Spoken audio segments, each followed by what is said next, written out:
Bismillahirrahmanirrahim. Alhamdulillah Rabbil alamin. Allahumma salli wa sallim wa barik ala sayyidina Muhammadinil amin wa ala alihi wa sahbihi ila yaumiddin. Rabbi shrah li sadri wa yassir li amri wahlul 'uqdatam min lisani yafqahu qawli. Shadaqallahul azim.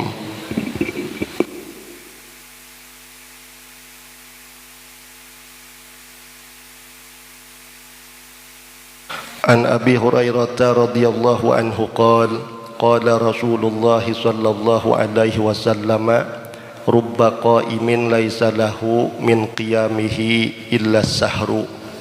Rawahu Ibnu Majah wa Ahmad wal Baihaqi.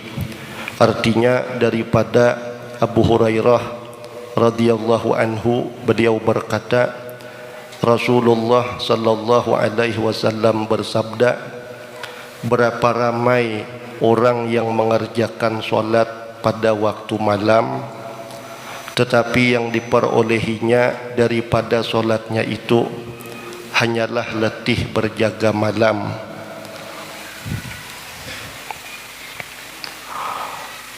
Solat ialah tiang agama dan syiar bagi umat Islam.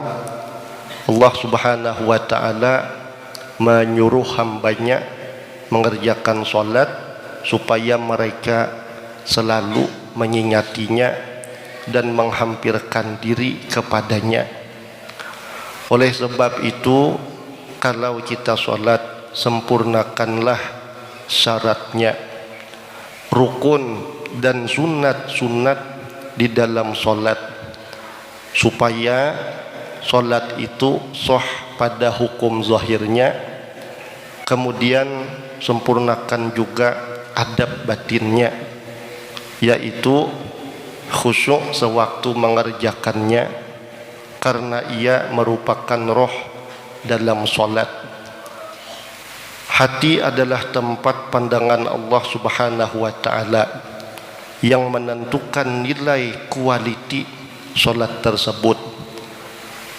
Jadi solat salah satu contoh dari sekian banyak macam atau bentuk ibadah. Nah, maka baik itu di dalam solat ataupun dalam ibadah lainnya, ketika secara zahir apa yang kita kerjakan itu sudah sesuai dengan hukum syara, hukum fikih atau hukum syariat, hendaklah secara batin atau di dalam hati kita juga melaksanakan adab-adabnya, yaitu dari membenarkan niat di dalam mengerjakan kebaikan, yakni semata-mata mengharapkan ridho daripada Allah atau ingin menjadi hamba yang dekat dengan Allah Ta'ala. Kemudian merasakan pada ibadah yang dikerjakan itu bahwasanya Allah memandang aku, Allah memperhatikan aku. Jadi kalau di dalam hati kita ketika mengerjakan kebaikan dalam bentuk apapun, kalau hati kita merasa atau terarah kepada penglihatan Allah terhadap perilaku kita, insya Allah walau kita mengerjakan kebaikan itu di tengah-tengah orang banyak sekalipun, insya Allah hati kita akan tetap terjaga dari berharap pandangan makhluk, berharap puji-pujian makhluk, berharap perhatian daripada orang lain. Karena dari segi batang tubuh, dari segi jasmani kita mengerjakan suatu ibadah, namun hati kita tetap berusaha, berikhtiar untuk muraqabah kepada Allah Subhanahu wa ta'ala. Maksud muraqabah di sini, hati merasakan bahwa Allah Ta'ala itu mengetahui lahir dan batin kita.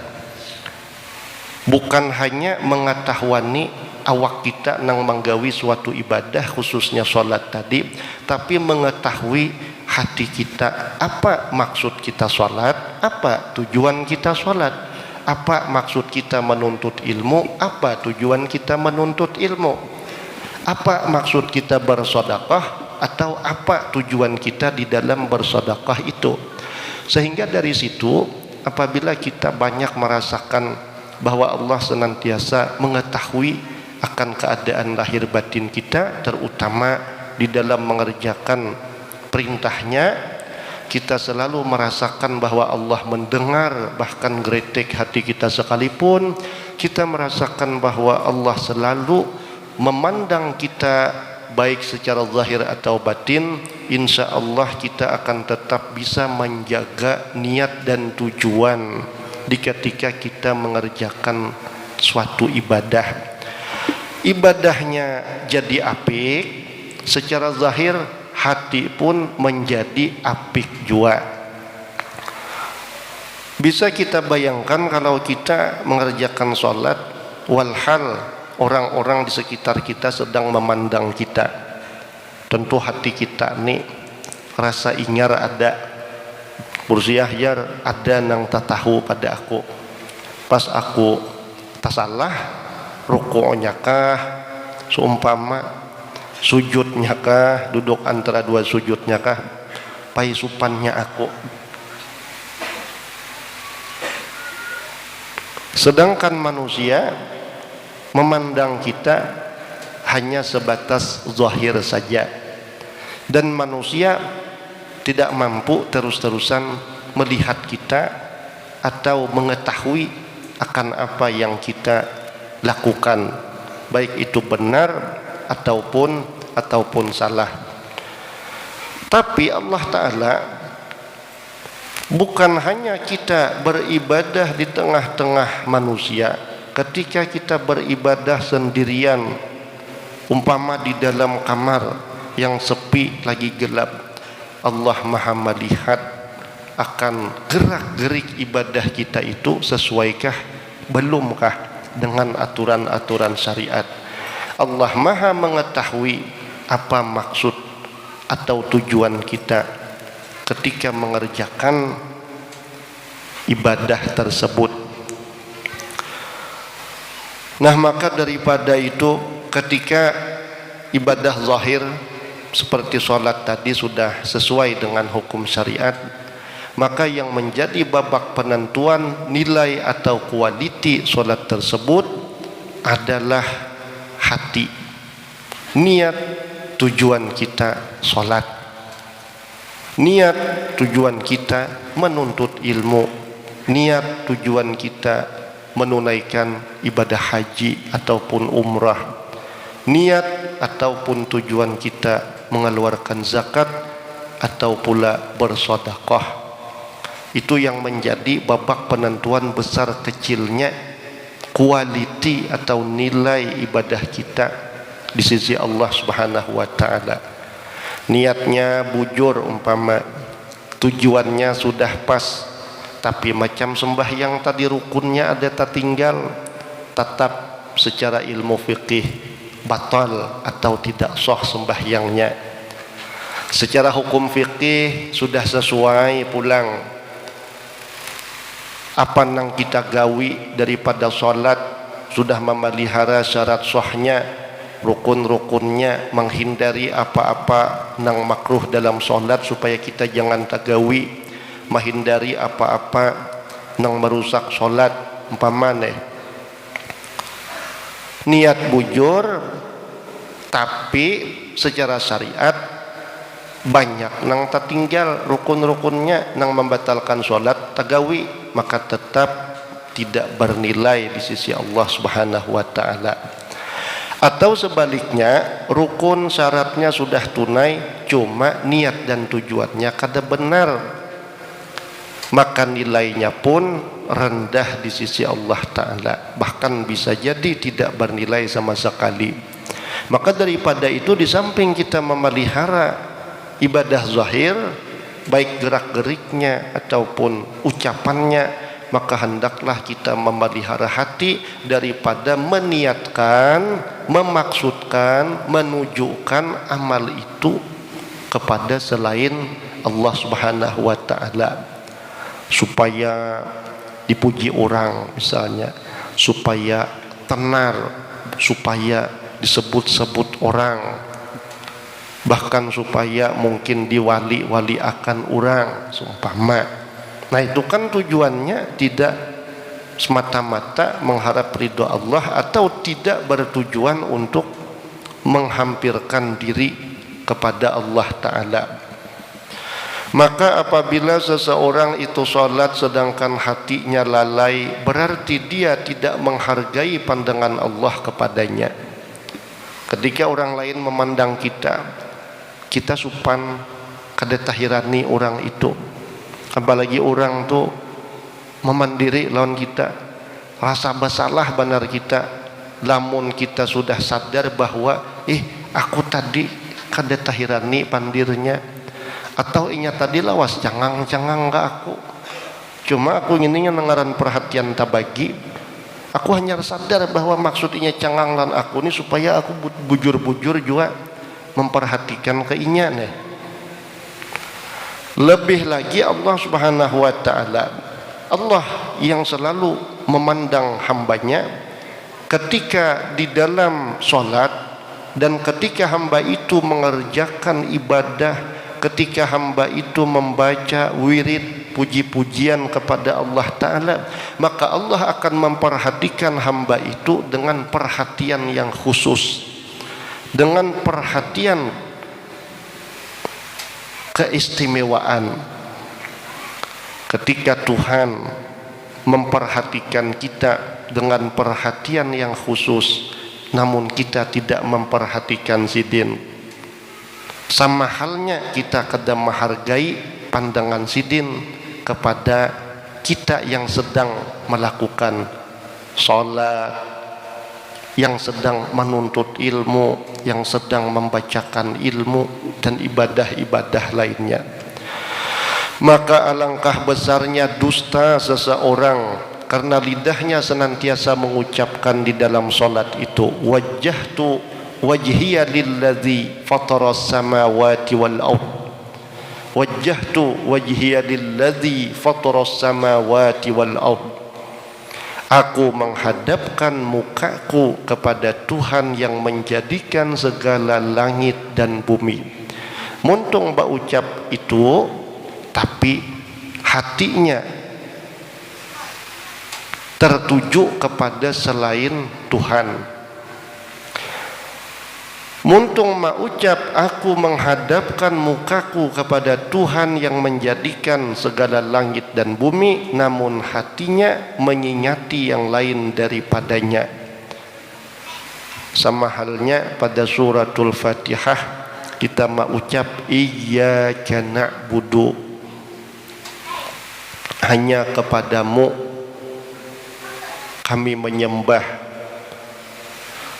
Pada bacaan itu kita latih supaya hadir takut hati kita. Takutnya kenapa? Muntung maucap iyyaka na'budu, hanya kepadamu kami menyembah, tapi hati di saat itu ada menganggap selain Allah, ada yang dianggap lain pada Allah ni berkuasa, berisi pangkat, berisi kasugihan lain pada Allah Ta'ala, berisi kuasa lain pada Allah Ta'ala, berisi martabat atau derajat lain pada Allah Ta'ala. Bahkan hati di saat itu banyak hal-hal yang ditakuti selain Allah Ta'ala. Takutan, kelaparan, padahal ikhtiar ada aja Tuhan mengadakan. Takutan kehausan, takutan kehabisan duit, padahal ikhtiar banyak Tuhan itu maulah jalan-jalannya. Dan secara kenyataan umur orang itu belum habis, berarti rezeki duniawinya belum habis juga.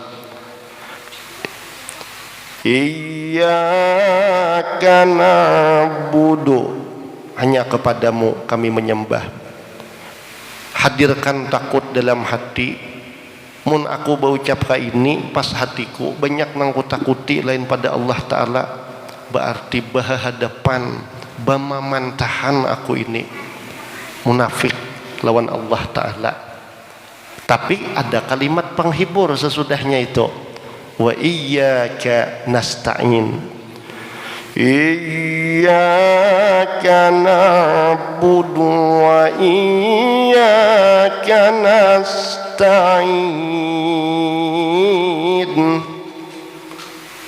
Wa iyyaka nasta'in, dan hanya kepadamu kami memohon pertolongan. Maksudnya apa? Ya Allah, tolongi ulun nang sembahyang ini, nang membaca iyyaka na'budu ini, supaya nang ulun sambat sesuai lawan hati ulun.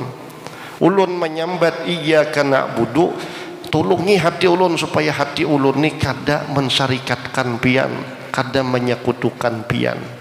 Lalu wa iyyaka nasta'in, timbul harap di situ. Iyyaka na'budu, timbulkan khaufnya. Wa iyyaka nasta'in, timbulkan rojanya, harapnya. Berharap pertolongan Allah supaya nang kita sambat sesuai, masuk ke dalam hati kita, kada bertentangan dengan apa nang ada di dalam hati kita. Iyyaka na'budu wa iyyaka nasta'in. Ihdinas siratal mustaqim. Tunjukilah kami ke jalan nang lurus. Siratal ladzina an'amta 'alaihim, yakni jalan orang-orang yang Engkau berikan nikmat atas mereka. Nikmat napa-napa, banyak nikmatnya. Nikmat ilmu, nikmat iman, nikmat ibadah, nikmat sifat terpuji, baik terpuji secara zahir, secara batin. Dan orang-orang yang diberikan Allah nikmat itu, para nabi-nabi, para rasul-rasul, para sahabat-sahabat rasul, berturun ke bawah, para tabi'in, tabi'in, ulama, salihin sampai kiamat. Ya Allah, kayak papian memberi akan lawan bebuhan sidin itu nikmat, nikmat ilmu, nikmat iman, nikmat ibadah, nikmat zahir, nikmat batin, nikmat dunia, nikmat akhirat. Bari'i juga kami ini, bari'i juga kami ini. Ghairil maghdubi 'alaihim waladdallin,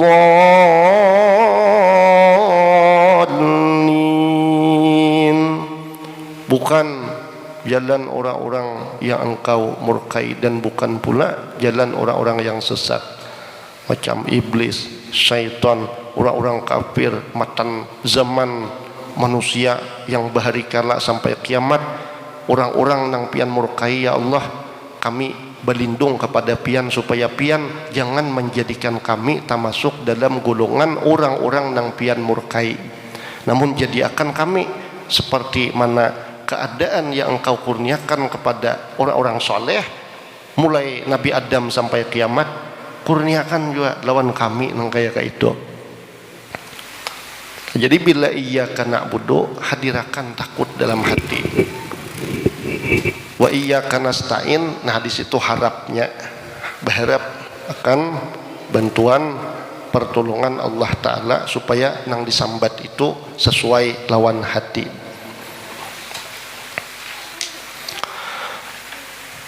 Oleh sebab itu pernah Imam Hasan Al-Basri rahimahullah mengatakan, kullu salatin la yahduru fiha al-qalbu fahiya ilal uqubati asra'u. Setiap salat yang tidak ada khusyuk hati bersamanya adalah lebih hampir kepada siksaan. Kada sembahyang, dia sembahyang itu wajib, kada sembahyang ganal siksanya. Sembahyang pulang tapi kada hadir hati nih misalnya, hampir kepada siksaan, maka tetap sembahyang digawi karena itu merupakan suatu kewajiban. Dan usahakan meskipun sembahyang 5 waktu itu mulai beberapa kita nggawi, tapi kada salah juga kita sambil urak-urak buku parukunan risalah yang menyangkut masalah sembahyang, supaya sembahyang itu memang betul-betul masuk ke dalam hati kita, dan melatih pun sedikit demi sedikit, sedikit demi sedikit. Kada kawapang nang baimbai hanya memugai sembahyang langsung, tak boleh hadir hati. Sambil sembahyang, sambil bergagamatan sedikit-sedikit, mara rasakan bahwa sembahyang itu bantuan Allah Ta'ala, asalkan sembahyang nang digawi sudah sesuai dengan syariat. mun luput-luput sembahyangnya kada kawa jua hendak mengait-ngaitakan lawan Allah Ta'ala, syariatnya aja beluman komplit hendak ke situ pulang kada kawa jua. Maka berusahalah untuk mendapatkan khusyuk dalam solat dengan menghadirkan hati pada setiap bacaan yang diucapkan, dan tanamkan dalam hati tentang kebesaran Allah Subhanahu wa Ta'ala dan keagungannya, sambil memandang rendah kepada diri dan rasa malu kepada Allah Subhanahu wa Ta'ala. Oh, kita nang sembahyang ni hina, lemah, hina, lemah, nang mulia hanya Allah. Kita lemah karena nang menggerakkan mulai membukakan niat, menggerakkan mau ngapakan muntung, menyuarakan itu kita kada bisa mun kada ada kurnia sidin atau bantuan pertolongan sidin. Merasa rendah ulang karena kita kada bisi pangkat ketinggian. Hanya Allah yang mempunyai martabat ketinggian, kebesaran, keagungan.